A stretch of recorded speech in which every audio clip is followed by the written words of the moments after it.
આપણે model number paper number 3 સામાન્ય જ્ઞાનના પ્રશ્નો આવશે. એમાં બરાબર 1 થી 20 પ્રશ્નો સામાન્ય જ્ઞાનના રહેશે. પહેલો પ્રશ્ન છે, ભારતના બંધારણની કઈ કલમ ન્યાયતંત્રને કારોબારીથી અલગ કરવાની જોગવાઈ આપે છે? શું હશે જવાબ? તો કે બી, કલમ 50 જે છે એ કારોબારીથી ન્યાયતંત્રને અલગ કરવાની મતલબ શું કહેવાય જોગવાઈ કરે છે. બરાબર. કચ્છનો કલાકાર તરીકે જાણતા કયા મહાનુભાવ કચ્છની કળા અને સંસ્કૃતિ સાથે જોડાયેલું છે? તો કે રામસિંહ માલમ. બરાબર. ચલો આગળનો પ્રશ્ન જોઈએ.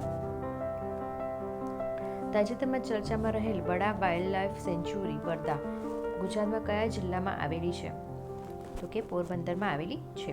આગળનો પ્રશ્ન જોઈએ. ગ્રીન હાઉસ મિશન અંતર્ગત ભારતે કયા વર્ષ સુધીમાં નેટ ઝીરો ઉત્સર્જનનું લક્ષ્ય રાખ્યું છે? તો કે 2070 સુધી. આગળ જોઈએ. ક્વોન્ટમ કોમ્પ્યુટિંગ આ માહિતીના સંગ્રહ માટે વપરાતા ઉબિટના સિદ્ધાંતને શું કહેવામાં આવે છે? તો કે સુપર પોઝિશન. બરાબર. એ ઓપ્શન રાઈટ આન્સર છે. બરાબર. આગળ છે 2026ના કોમનવેલ્થ ગેમમાંથી કયા દેશે યજમાન તરીકે પીછેહટ કરી છે? શું આવશે? તો કે ઓસ્ટ્રેલિયાએ પીછેહટ કરી છે. ચલો આગળનો પ્રશ્ન જોઈએ. હવે મૌર્યકાળ દરમિયાન એગ્નોમાઈ અધિકારીનું મુખ્ય કાર્ય શું હતું?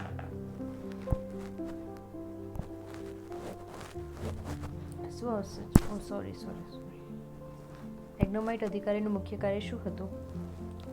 શું આવશે જવાબ? તો કે માર્ગદર્શન અને ખેતીની દેખરેખ કરવી. બરાબર. સી ઓપ્શન રાઈટ આન્સર છે. આગળ જોઈએ. નેશનલ એજન્સી પોલિસી 2020 મુજબ શાળાકીય શિક્ષણનું નવું માળખું કયું છે? તો કે 5+3+3+3+4. ચલો આગળનો પ્રશ્ન જોઈએ. હવે પર્યાવરણના વાતાવરણમાં કયા સ્તરમાં ઓઝોન વાયુનું પડ આવેલું છે? તો કે સ્ટ્રેટોસ્ફિયર એટલે સમતાપ આવરણ. બંધારણના કયા આર્ટિકલ મુજબ રાષ્ટ્રપતિ પર પાર્ડનિંગ પાવરની સત્તા છે અથવા ક્ષમાદાનની સત્તા છે? તો કે આર્ટિકલ 72 અનુસાર. ચલો આગળનો પ્રશ્ન જોઈએ. આપણે ભારતમાં બ્લુ ઇકોનોમી નો સંબંધ મુખ્યત્વે શેની સાથે છે? બ્લુ ઇકોનોમી હોય એટલે શું હોય? હંમેશા જવાબ આવશે સમુદ્રી સંસાધનો અથવા અર્થતંત્ર. કર્ણ વાઘેલા અને માધવ મંત્રીના કિસ્સા પરથી કઈ ગુજરાતી નવલકથા રચાઈ છે? શું આવશે જવાબ? તો કે કરણ ધેલો. બરાબર. બી ઓપ્શન રાઈટ આન્સર છે. ઓકે. ચલો આગળનો પ્રશ્ન હવે જોઈએ. યુનેસ્કો દ્વારા તાજેતરમાં ગુજરાતમાં કયા સાંસ્કૃતિક વારસા એટલે ઇન્ટેન્જિબલ કલ્ચર હેરિટેજ તરીકે જાહેર કરવામાં આવ્યું છે? તો કે ગરબાને. આગળનો પ્રશ્ન જોઈએ. નીચેનામાંથી કયું યુગ્મ ખોટું છે? મતલબ કયું જોડકું ખોટું છે? શું જવાબ આવશે? તો કે એગ્રીકલ્ચર ફળોની ખેતી. સાચું આવે અહીંયા શાકભાજી. બરાબર. આગળનો પ્રશ્ન જોઈએ. હવે આપણે ઇન્સ્યુલિનનો સ્રાવ શરીરના કયા અંગમાંથી થાય છે? તો કે સ્વાદુપિંડ. બ્રિટિશ ભારતમાં સ્થાનિક સ્વરાજના પિતા તરીકે કોણ ઓળખાય છે? તો કે લોર્ડ રિપન. બરાબર. આગળનો જોઈએ પ્રશ્ન. કયા દેશની સંસદને ડાયટ તરીકે ઓળખવામાં આવે છે? તો કે જાપાનની. બરાબર. જાપાન. રમતગમતમાં ચાઇનામેન શબ્દ કઈ રમત સાથે સંકળાયેલો છે? તો કે ક્રિકેટ સાથે સંકળાયેલો છે. ચલો આગળ જોઈએ. વર્ષ 2026માં FIFA વર્લ્ડ કયા દેશમાં યોજનાર છે? આ જ વર્ષમાં. તો કે અમેરિકા, કેનેડા અને મોસ્કો. કોમ્પ્યુટર નેટવર્કમાં આઈપીનું એડ્રેસ પૂરું નામ શું છે? તો કે ઇન્ટરનેટ પ્રોટોકોલ. ચલો આગળના પ્રશ્નો હવે સોલ્વ કરીએ. જે પ્રશ્નો રહેશે તમારા 21 થી 25માં આવશે શિક્ષણ યોગ્યતાના પ્રશ્નો રહેશે. આપણે ચેપ્ટર વાઇઝ નથી પણ હવે જે એક્ઝામમાં જે પેટર્ન પ્રમાણે બ્લુપ્રિન્ટ પ્રમાણે જે પ્રશ્નો આવે એ પ્રમાણે લીધા છે. બરાબર. અધ્યયન એટલે અનુભવ અને પ્રત્યેના કારણે વર્તનમાં થતો સાપેક્ષ કાયમી ફેરફાર. આ વ્યાખ્યા કોણે આપી છે? શું હશે જવાબ? તો કે ગેટ્સે આપી છે. પીએચડીના જ્ઞાનાત્મક વિકાસના સિદ્ધાંત મુજબ કયા તબક્કે બાળક વર્ગીકરણ અને ક્રમિકતા શીખે છે? તો કે મૂર્ત ક્રિયાત્મક કાળ કોન્સોનન્ટ ઓપરેશનલ. આગળ જોઈએ. વાલ્સ્કીને આપેલ સ્કેફોલ્ડિંગ એટલે 5 કે ટેકોનો અર્થ, શબ્દનો અર્થ શું થાય છે? તો કે બાળક જ્યાં અટકે ત્યાં કામચલાઉ સહાય પૂરી પાડવી. રોબોટ કે અધ્યયન સોપાકનીના કેટલા પ્રકારો આપ્યા છે? તો કે 8 પ્રકારો આપ્યા છે. બરાબર. ચલો આગળનો પ્રશ્ન હવે જોઈએ.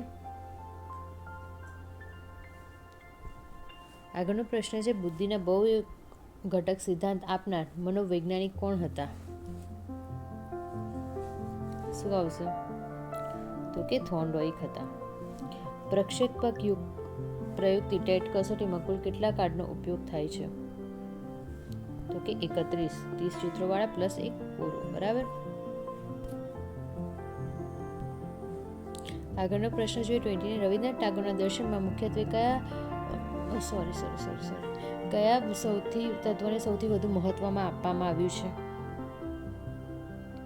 તો શેને આપ્યું છે સૌથી વધુ મહત્વ? પ્રકૃતિ સાથે સાનિધ્ય. બરાબર. કેળવણી આત્માનું પુનર્નિર્માણ છે. આ વિધાન કયા ફિલસૂફનું છે? તો કે જોઇન ડ્યુઈનું છે. ચલો આગળનો પ્રશ્ન જોઈએ. કિશોરાવસ્થા, તણાવ અને તોફાનનો કાળ કોને કહ્યો છે? તો કે સ્ટેની હોલ. શીખવાની પ્રક્રિયામાં જ્યારે નવું શિક્ષણ જૂના શિક્ષણના અવરોધરૂપ બને ત્યારે તેને શું કહેવામાં આવે છે? તો કે પશ્ચાવર્તી અવરોધ. બરાબર. બુદ્ધિ અમૃત રીતે વિચારવાની શક્તિ છે. આ વ્યાખ્યા કોણે આપી છે? તો કે ટર્મને.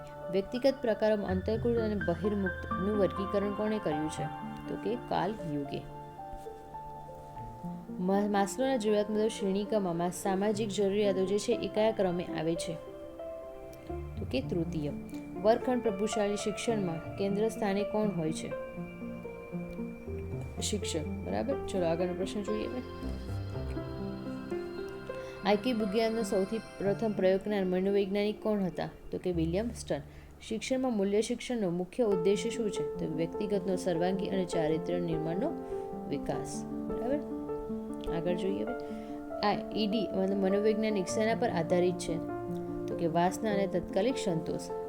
કાલબર્ગના મતે તેના સારા છોકરા છોકરી કયા તબક્કામાં આવે છે? તો કે પરંપરાગત. આગળ છે બચાવ પ્રયુક્તિમાં જ્યારે વ્યક્તિને પોતાનો ગુસ્સો છે નબળી વ્યક્તિ પર ઉતારે છે ત્યારે તેને શું કહેવામાં આવે છે? તો કે સ્થાનાંતર કહેવામાં આવે છે. ગાંધીજીની બુનિયાદી શિક્ષણ યોજના કયા વર્ષમાં અમલમાં આવી હતી? તો કે 1939માં. આગળનો પ્રશ્ન જોઈએ હવે. માઇક્રો ટીચિંગમાં ફીડબેક જે પ્રતિપુષ્ટિ છે એનું મહત્વ શું છે? તો કે અધ્યાપન કૌશલ્યમાં સુધારો કરો. ADHD ધરાવતા બાળક માટે શિક્ષણે શું કરવું જોઈએ શિક્ષકે? તો કે નાના કાર્યોને વહેંચીને ટૂંકા ગાળાના લક્ષ્યો આપવા જોઈએ. આગળ જોઈએ. સર્જનાત્મક અને બુદ્ધિ વચ્ચે કેવો સંબંધ છે? તો કે ધ્યાનાત્મક ગુણ નહીં પણ બુદ્ધિ સર્જકતામાં હોય તે જરૂરી નથી. પાવપોલક પ્રયોગમાં ખોરાક એ કેવું ઉદ્દીપક છે? તો કે UCS અનકન્ડિશનલ સ્ટિમ્યુલસ. બરાબર. બ્લુનમના જ્ઞાનાત્મક સમજની સ્તર કોના પછી આવે છે? તો કે જ્ઞાન. વ્યક્તિગત ના સિદ્ધાંતમાં સ્વ સિદ્ધાંત કોણે આપ્યો છે? તો કે કાર્લ રોજર્સે. આગળ જોઈએ. ક્રિયાત્મક સંશોધનમાં પ્રથમ સોપાન કયું છે? તો કે સમસ્યાની પસંદગી અને ઓળખ. કયા વાદમાં પાઠ્યપુસ્તક કરતાં અનુભવને વધુ મહત્વ આપવામાં આવે છે? તો કે વ્યવહારવાદમાં. IQ 85 ધરાવતું બાળક કઈ શ્રેણીમાં આવશે? તો કે મંદબુદ્ધિ અથવા સીમાવર્તી. સ્કિનરના મતે તાત્કાલિક પુનઃબલન ક્યારે અસરકારક છે? તો કે ઈચ્છિત વર્તન થયાના તુરંત બાદ. બરાબર. આગળ જે ગિફ્ટેડ પ્રતિભાશાળી બાળકોની ઓળખ માટે કઈ પદ્ધતિ વપરાય છે? તો કે ઉપર આપેલી તમામ પદ્ધતિઓ વપરાય છે. એટલે બુદ્ધિ કસોટી, સિદ્ધિ કસોટી અને શિક્ષક અવલોકન પણ. મોન્ટેસરી પદ્ધતિમાં કઈ બાબત પર સૌથી વધુ ભાર મૂકવામાં આવ્યો છે? તો કે જ્ઞાનેન્દ્રિયોની તાલીમ. આગળ જોઈએ. સામાજિક અધ્યયનનો સિદ્ધાંત આપનાર કોણ હતા? તો આલ્બર્ટ બાંડુરા. બરાબર. થોર્નડાઇકના પ્રયોગમાં ભૂખી બિલાડી માટે પ્રબલક શું હતું? તો કે માછલી ખોરાક તરીકે હતી. આગળ જોઈએ. શિક્ષણનો મુખ્ય ધ્યેય સત્યમ શિવમ સુંદરમની પ્રાપ્તિ કયા વાત મુજબ છે? તો આદર્શવાદ. બરાબર. ચલો આગળ જોઈએ. હવે આવશે આપણે તાર્કિક અમુગ્રહ પ્રશ્નો. આ પ્રશ્ન મેં ઓલરેડી સોલ્વ કરીને તમને જવાબ આપું છું, પરંતુ તમને કોઈ પ્રશ્નમાં એવું લાગે કે ક્વેરી આવી રહી છે તો મને કોમેન્ટમાં જણાવજો, તો હું એનું તમને ડિસ્ક્રિપ્શન વાઇઝ સોલ્યુશન આપી દઈશ. બરાબર. પહેલું કીધું છે શ્રેણી પૂર્ણ કરો. 2, 9, 28, 65 અને 126. તો એનો જવાબ આવી રહ્યો છે 217. n+3+ એવું કોઈ ફોર્મ્યુલા આવશે, તમને હિન્ટ આપે છે, તમે યુઝ કરજો. બરાબર. જો એક સાંકેતિક ભાષામાં ડ્રેગનને 24 લખાય અને ટાઈગરને 20 લખાય તો એલિફન્ટને શું લખાશે?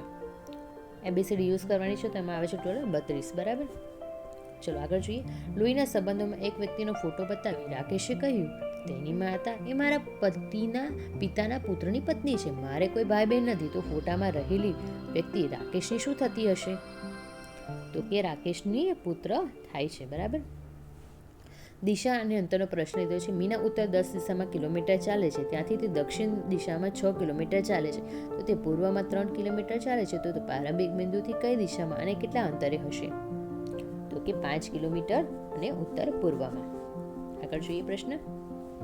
જો એનો ગુણાકાર બી એટલે ભાગાકાર, સી એટલે સરવાળો, ડી એટલે બાદબાકી હોય તો 21, B3, A2, C7, D5 ની કિંમત શોધો. તો મારે એની કિંમત આવે છે 16. બરાબર. કેલેન્ડર જો 15 ઓગસ્ટ 2024 રોજ ગુરુવાર હોય તો 26 જાન્યુઆરી 2025 દિવસે કયો વાર હશે? તો કે રવિવાર. આગળ જોઈએ. બેઠક અવસ્થામાં 6 મિત્રો છે, વર્તુળાકાર ટેબલની કેન્દ્ર અંદરની તરફ મોઢું રાખીને બેઠા છે. એ ધ્યાન રાખવાનું. BIC ની વચ્ચે છે, EAEF ની વચ્ચે છે અને DA ની ડાબી બાજુ છે. F ની સામે કોણ બેઠું હશે? શું આવશે જવાબ? તો કે મારો સી જવાબ આવે છે. તમારો પણ સી જ આવવું છે. એક પાસાની 3 અલગ અલગ સ્થિતિઓ આપવામાં આવી છે. અંક 2 વિરુદ્ધ નીચેનામાંથી કયો આંકડો આવશે? 2 ની વિરુદ્ધ કયો આંકડો આવશે? તો 5. બરાબર. આગળનો પ્રશ્ન જોઈએ હવે આપણે. ઘડિયાળમાં જ્યારે 10 વાગ્યા ત્યારે કલાક અને મિનિટ કાચા વચ્ચે કેટલો ખૂણો બનશે? તો કે 110. જો મેન કોડ 113114 હોય તો વર્લ્ડનો કોડ શું થશે? તો કે 23151812. આગળનો પ્રશ્ન જોઈએ. સ્ત્રીઓ, માતાઓ અને ડોક્ટરો વચ્ચે સંબંધ દર્શાવતી શ્રેષ્ઠ આકૃતિ કઈ છે? તો કે 2 છેદતા વર્તુળાકાર વચ્ચે એક મોટી વર્તુળની અંદર થાય. જો 10 જાન્યુઆરી 1992 રોજ શુક્રવાર હોય તો 10 જાન્યુઆરી 1963 દિવસે કયો વાર હોઈ શકે? તો કે રવિવાર. આગળ જોઈએ. લુપ્ત સંખ્યા શોધો. તો શું જવાબ આવશે? 180. બરાબર. શબ્દકોશે ટીચર, ટીમ, ટીચ અને ટેકનિકલ. બરાબર. 4 શબ્દકોશો છે, બધા ટી પરથી છે, તો અમે જવાબ આવે છે 323124. બરાબર. હવે છેલ્લો પ્રશ્ન. વિધાન બધા પક્ષીઓ આકાશમાં ઉડે છે. બધા વિમાન આકાશમાં ઉડે છે. નિષ્કર્ષ બધા પક્ષીઓ વિમાન છે. બીજું છે કેટલાક વિમાન પક્ષીઓ છે. તો શું સાચું જવાબ આવશે? એક પણ એકબીજાનો અર્થ. વિમાન અલગ વસ્તુ છે અને પક્ષીઓ અલગ વસ્તુ છે. તો અહીંયા પ્રશ્નો પૂરા થાય છે. હવે આગળ જોઈશું આપણે ગુજરાતી ભાષાના ગ્રામર. ડેલી આવા જ પ્રશ્નો સોલ્વ કરવા માટે મારી ચેનલને લાઈક શેર અને સબસ્ક્રાઈબ કરી દેવાનું. તો ડેલી કેવા હું નવો વિડીયો અપલોડ કરીશ તો તમને નોટિફિકેશન મળતી હોય. તો પ્લીઝ તમે મારો વિડીયો જોવો તો પ્લીઝ સબસ્ક્રાઈબ કરવાનું ભૂલતા નહીં. પ્લીઝ. ઓકે, ચલો આગળ જોઈએ. હવે 71મો પ્રશ્ન છે. મૂંજ અને મૂર્ણાવતીના પાત્રો મુનશીના કઈ ઐતિહાસિક નવલકથાના છે? શું આવશે જવાબ? તો કે પૃથ્વી વલ્લભ. આ મેરે સુકડો પમડો પંક્તિમાં કયો અલંકાર પ્રજોયો છે? તો કે ઉપક. આગળ જોઈએ. હવે નીચેનામાંથી કયો છંદ અક્ષરમેળ નથી? તો કે સમૈયા. નિશાચર શબ્દનો સમાસ ઓળખવો. તો કે ઉપવદ. આગળ જોઈએ. શ્રી હરણી છંદમાં કેટલા અક્ષર અને કેટલું બંધારણ હોય છે? તો કે 17 અક્ષર અને નસમરલું છે. બરાબર. સ્વૈર વિહાર શબ્દની સાચી સંધિ કઈ છે? તો કે સ્વ પર પ્લસ એર વિહાર. બરાબર. ચલો આગળ જોઈએ. જીવલો પાત્ર કઈ કૃતિમાંથી આવે છે? તો કે ચોપડાની ઇન્દ્રજાળ. હું ખોટું નહીં બોલું તો મારું વાંકી નાખજો. આ વાક્ય વાંડી નાખજો એ શું છે? તો કે સંયુક્ત ક્રિયાપદ. આગળ જોઈએ. ગીરા શબ્દનો પર્યાય વચ્ચે શબ્દ જણાવો. તો કે વાણી. ધૂમકેતુ ઉપનામ ધરાવતા લેખક ગૌરીશંકર જોશીની કઈ વાર્તા વિશ્વવિખ્યાત છે? તો કે પોસ્ટ ઓફિસ. આગળ જોઈએ પ્રશ્ન. સપ્તર્ષિ શબ્દમાં કઈ સંધુ લાગુ પડે છે? તો કે અ પ્લસ ઉ ઓર. હા પછતાવો વિપુલ ઝરણું સ્વરથી ઉતર્યું છે. પંક્તિમાં કયો છેદ છે? તો કે હરણી. આગળ જોઈએ. ખમીરવંતુ શબ્દ કયો વિરોધી શબ્દ છે? તો કે બાયલું. તેણે લાકડી એ સાપ માર્યો, અહીં લાકડી એમાં કઈ વિભક્તિ છે? તો કે કરણ. આગળ જોઈએ. નીચેનામાંથી કઈ જોડણી સાચી છે? સાચી જોડણી પૂછ્યું છે, કુતૂહલ. બરાબર. અહીંયા ગુજરાતીના પ્રશ્નો પૂરા થાય છે. હવે આપણે લઈશું પ્રશ્નો ઇંગ્લિશના. બરાબર. ચલો ઇંગ્લિશ ભાષા પ્રશ્નો. Choose the correct from the verb the jury is dash divided in their opinions. What is what the answer? So where. Fill in the blanks is suitable preposition. He is a blind dash his own faults. Then 2. Okay. Next answer. Select the correct indirect speech. He said, "Let us go for a walk." Answer. He suggested to that should go for a walk. 89 Prashna. Choose the word which closer means to the pragmatic. What is the answer? Practical. Next. Select the correct advice voice. The wall is being built by the mansion. Sorry, my mistake. By the mansion. So the mansion is building the wall. Choose the correctly spelled word. Accommodation. આમાં છે ને બે આવશે, A C બે આવશે ને એમ બી આવશે. બરાબર, એ તમે ધ્યાન રાખો. આગળ. Complete the sentence. No sooner had teacher enters the class dash the student stood up. શું આવશે જવાબ? તો કે ધેન. બરાબર. આગળ જોઈએ. Identify the figure of speech. Life is a roller coaster. તો મેટાફોર. આગળ જોઈએ. Choose the one word suitable for a person who hates women. તો misogynist. Okay. Fill in the blanks. Each of the students receive a certificate. Has. Next. Choose the correct item meaning. To leave no stone unturned. To try every possible way. બધી રીતે try કર દો. બરાબર. Select the correct question type. Let's start the session. Shall we start the session? Shall we. Okay. આગળ વાત કરીએ. Choose the correct plural form of criterion. It's criteria. Okay. Filling the blank. I prefer coffee dash tea. Coffee to tea, coffee to tea, coffee to tea. Okay. Last question. Identify the part speech of the underlined word. The fast train arrived late. What is that? It's adjective. Please like, share and subscribe my channel. તમને જો video ગમ્યો હોય તો please like share અને subscribe કરી દેજો. Thank you so much.